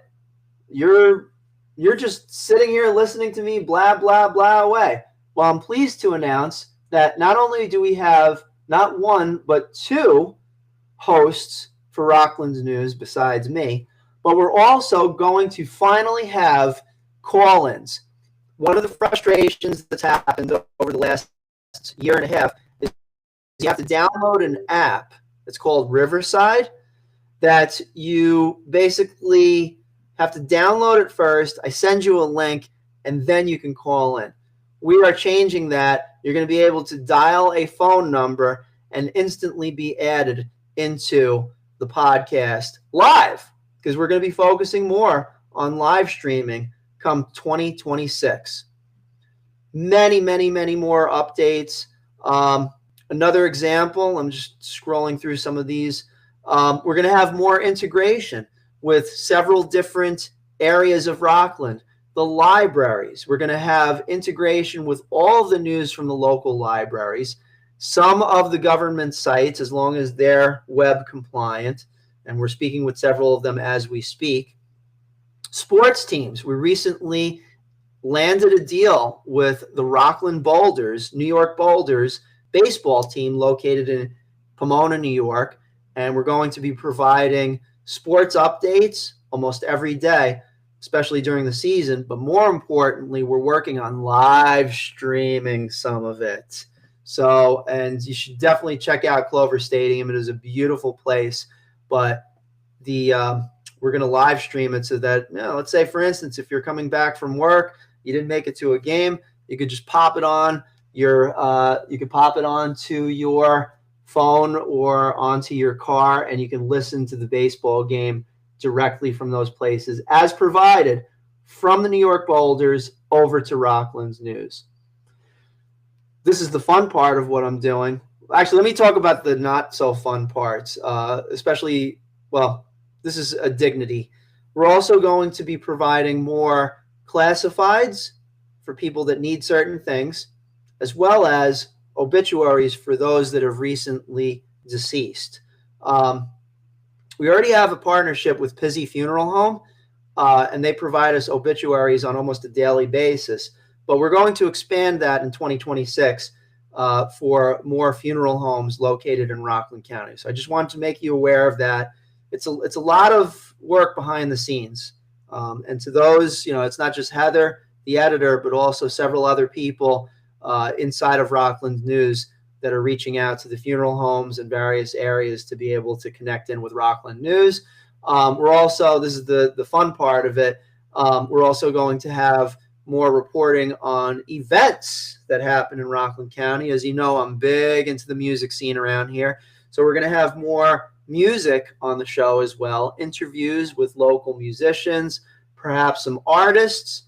So we'll check it out. Let's see how it goes. We will have some interviews with some charitable organizations locally, and anything in terms of public information that really needs to get out there, we're going to make sure that we aim to report on that. And in closing, I'd like to say, I think we've been on the air for like about 2 hours now. There have been a variety of additional publications that have sprung up over the last several months. When we got into this, I have a list of all the publications. When we got into this whole thing, it was only like about maybe 3 or 4 players in the Rockland News industry. Obviously, LoHUD. Now, LoHUD used to be the Journal News. They used to be in Rockland. Now they're reporting from Westchester with several local reporters. As you know, Steve Lieberman recently retired. Nancy Cutler doing a great job. I have to say kudos. Really solid reporting there. And several others, of course. News 12, they obviously have reporters that come around to various press conferences and such. I saw one over at the Mike Lawler event. And then you have Rockland County Biz Journal, who that's Tina Traster. And although I don't agree with the opinion part of the reporting, I always say she does a solid job as far as doing her research. And pretty darn good writer, but we don't always have to agree. That's totally fine. And then we had the Rockland Report and the Rockland County Times. Now, what's interesting is we now have, count it, LoHUD, News 12, Rockland County Biz Journal, Rockland Report, the Muncie Scoop, the Rockland County Times. And now we got a new play out there. It's the Rockland Post. Oh, my goodness. All right. And also, I caught this the other day, the Rockland Daily News. Then, but wait, there's more. The Hudson Valley Press, the Mid-Hudson News, and the Peekskill Herald, sometimes they report on Rockland-based events. And there's also one other that we are developing in the background outside of Rockland's News, but we're not going to say a word about that until it's ready. Ha, ha, ha, ha. But if you think about it, you're talking about at least a dozen different news agencies. So the point is, the news space in Rockland has gotten much more crowded. I'm guessing that by the end of this year, there might be one or two more news agencies that pop up. And look, that's all well and good. And as you know, I mean, the way that I look at it is the more the merrier. Certainly makes it a little bit more complex for us to do the business part of what we do. But the nice thing is that if you stay in the industry long enough, you make enough contacts where you can at least have access to the important news that needs to get out to the general public. So for that, I'm thankful. We're going to keep on going. But in terms of the things that we need to do to make sure that the news is delivered in a really good fashion, those are the ideas that we have going for us. Integration with libraries, government sites, Clover Stadium, the New York Boulders, more events, obviously report on things that are difficult, funeral homes, dignity to those of recently deceased, charitable organizations, especially during this $2 million food donation, the effort in order to donate food to those that are in need for that. We have residential housing issues.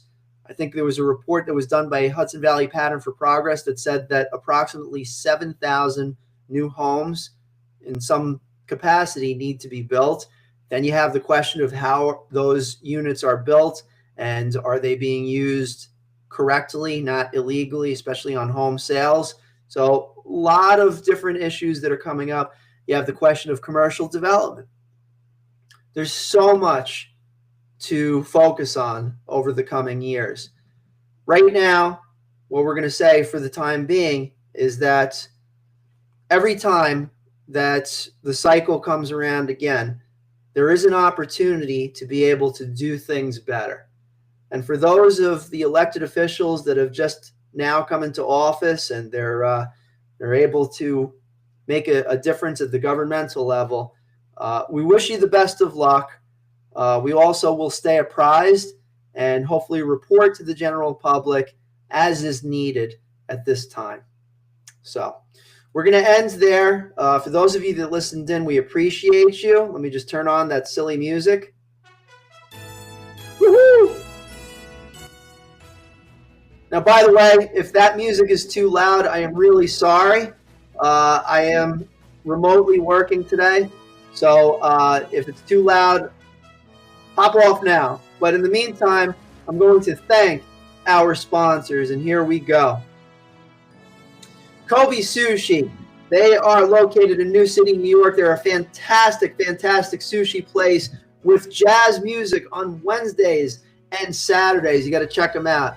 And then we have our sponsors to thank: Yabu Fence Company, Dana Pest Control, Easy Temp in Hackensack, New Jersey, Susan Bova, Coldwell Banker Realty, Lauren Molino Muller, Howard Hanna Rand Realty, Whole Shot Bagels in Haverstraw, 99 Signs, the Workforce Development Board of Rockland County, FZ Perfection, Clean Space, and Sparkling Clean Homes.